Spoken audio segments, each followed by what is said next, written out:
प्रभु यीशु मसीह के नाम में आपको अनुग्रह, शांति और आशीष मिले। एक एयरपोर्ट का सीन है यहाँ पे, और जहाँ पर टिकट बुकिंग होती है। तो आजकल के ज़माने में तो ज़्यादातर इंटरनेट से ही टिकट बुक होती है।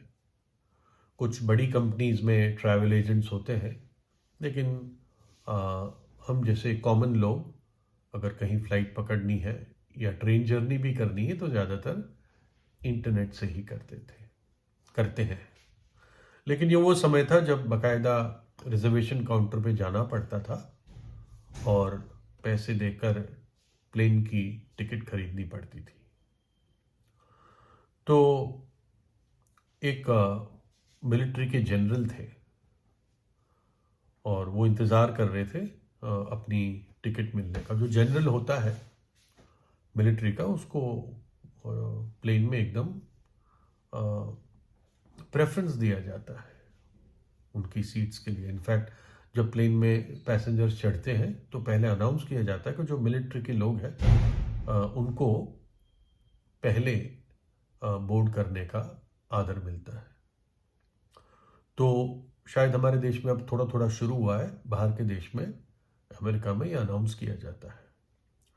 तो ये एक ब्रिगेडियर जनरल थे, हिंदी में कहे तो सेनापति थे, लेकिन ब्रिगेडियर जनरल ये वेट कर रहे थे।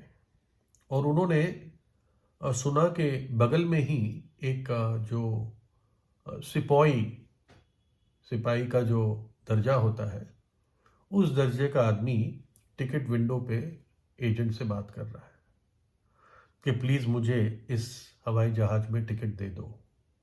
उन्होंने कहा पूरा फुल है, हम नहीं दे सकते आपको। उसने कहा मैं मिलिट्री का हूँ। बोला लेकिन साहब मिलिट्री के लोग हैं इसमें और हम कुछ नहीं कर सकते। वो सिपाही कह रहा था कि मुझे 3 दिन बाद मुझे फॉरेन कंट्री जाना है अपने देश के लिए। मेरे पास 3 दिन ही है। मैं आज के दिन जा सकता हूँ, कल घर पे रह सकता हूँ और फिर अगले दिन वापस आ सकता हूँ ताकि मैं अपनी ड्यूटी ज्वाइन कर सकूँ। मुझे अपनी मदर को, माँ को मिलना ही है। तो उन्होंने कहा कि हम क्या करें, संभव नहीं हो पा रहा। सारी प्लेन की सीटें भर गई है। और ये बात ये ब्रिगेडियर जनरल सुन रहे थे। उन्होंने कहा ठीक है, उस एजेंट को कहा मैं अपनी सीट इसको देता हूं। तो ब्रिगेडियर जनरल का जो चेला था, उसके साथ शायद बैग उठाता है जो भी कर, वो साहब आप तो, आपकी रैंक ऊंची है, आप अपनी सीट क्यों दे रहे एक सिपाही को? तो जनरल बोले कि ठीक है मैं जनरल हूं, लेकिन ये बेटा है। चाहे जनरल का बेटा नहीं था, लेकिन उस जनरल का दिल इतना बड़ा था, वो समझ रहा था कि एक बेटा अपनी माँ से मिलना चाह रहा है और ये कितना ज़रूरी है। क्या पता 3 दिन बाद जब वो बाहर के देश में युद्ध के लिए जा रहा है, वापस आए ही ना। तो उस जनरल ने कहा चाहे मैं जनरल हूं, लेकिन इसका हक बनता है क्योंकि ये बेटा है, ये एक बेटा है। और ऐसे ही परमेश्वर अपनी संतान पर, अपने बच्चों पर ऐसा आदर प्रदान करता है। सब परमेश्वर की संतान नहीं है। लोग आमतौर से कहते हैं हम सब परमेश्वर की संतान है ना। सृष्टि से शायद संतान है क्योंकि हम सब सृष्टिकर्ता के हाथ से बने हैं, लेकिन आज्ञाकारिता में बहुत थोड़े हैं जो परमेश्वर की संतान है। प्रभु का वचन कहता है 2 कुरिन्थियों 6 अध्याय में कि सारी गंदगी, अंधकार से, बुराई से, व्यभिचार से बाहर निकलो, उनमें से बाहर निकलो, तब मैं तुम्हें ग्रहण करूंगा, तुम्हारा पिता बनूंगा और तुम मेरे पुत्र पुत्रियां बनोगे। ये अलगाव के द्वारा हम परमेश्वर की संतान बनते हैं। और मुख्य रीति से विश्वास के द्वारा हम परमेश्वर की संतान बनते हैं। लिखा है यूहन्ना 1 अध्याय में, परंतु जितनों ने यीशु को ग्रहण किया, परमेश्वर ने उन्हें अपनी संतान होने का अधिकार दिया, अर्थात उन्हें जो यीशु के नाम पर विश्वास करते हैं। वे ना तो लहू से, ना शरीर की इच्छा से, ना मनुष्य की इच्छा से, परंतु परमेश्वर से उत्पन्न हुए, परमेश्वर के आत्मा से उत्पन्न हुए, नया जीवन पाया, उनका उद्धार हुआ। प्रभु यीशु ने हमसे प्रेम किया और हमारे खातिर अपनी जान क्रूस पर दे दी, अपना पवित्र लहू बहा दिया ताकि हमारा उद्धार हो। जो विश्वास करेगा उसका उद्धार होगा। जो विश्वास करेगा वो पापों की सजा से बच जाएगा, जो प्रभु यीशु और उसके क्रूस के बलिदान पर विश्वास करेगा। दुख उठा उठाकर उसने हमारे लिए क्रूस पर कीमत चुकाई। तीसरे दिन मृतकों में से जी उठा और अपने आप को क्रूस पर दे दिया, बलि हो गया, परमेश्वर का पुत्र बलि हो गया, ताकि मैं और आप जो पापी थे, जो दूर है, वो परमेश्वर की संतान बन सके। और ये प्रेम अटूट है। परमेश्वर का प्रेम जो मेरे और आपके प्रति अटूट है।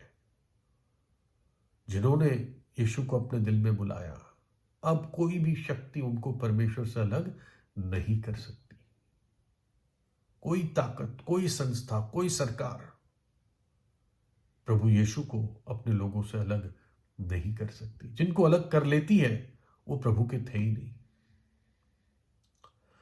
रोमी 8 में लिखा है, सो हम इन बातों के विषय में क्या कहें?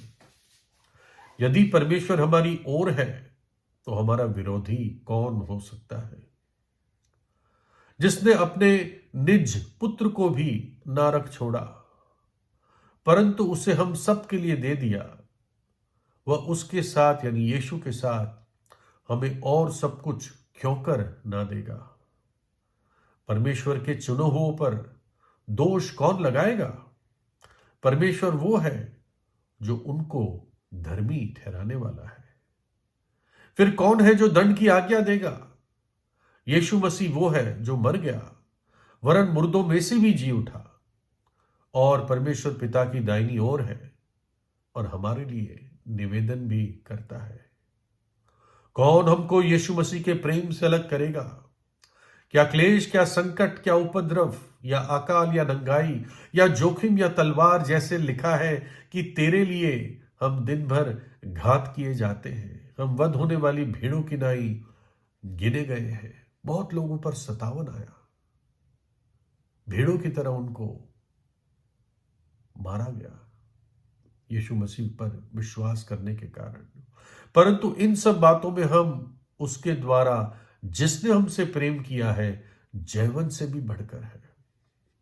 क्योंकि मैं निश्चय जानता हूं कि ना मृत्यु, ना जीवन, ना स्वर्गदूत, ना प्रधानताएं, ना वर्तमान, ना भविष्य, ना सामर्थ, ना ऊंचाई, ना गहराई और ना कोई और सृष्टि हमें परमेश्वर के प्रेम से जो हमारे प्रभु यीशु मसीह में है अलग कर सकेगी।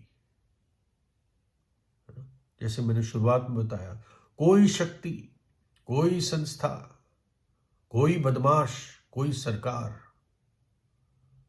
प्रभु यीशु मसीह के प्रेम से यीशु के लोगों को अलग नहीं कर सकती, क्योंकि ये संबंध परमेश्वर के द्वारा स्थापित किया गया है।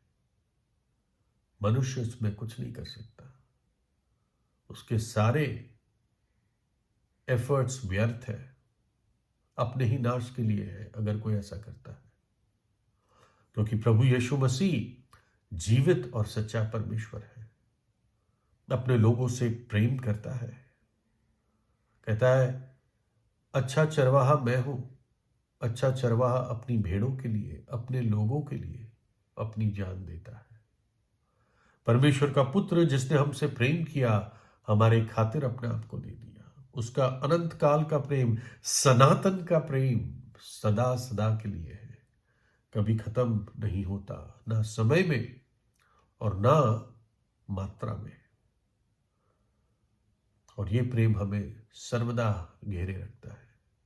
इसलिए मनुष्य अपने पापों से पश्चाताप करके प्रभु यीशु को अपने हृदय में बुलाए, ताकि आप परमेश्वर की संतान होने का अधिकार प्राप्त कर सके, उसको पिता कह सके। मेरे पिता। प्रभु यीशु आपको आशीष दे।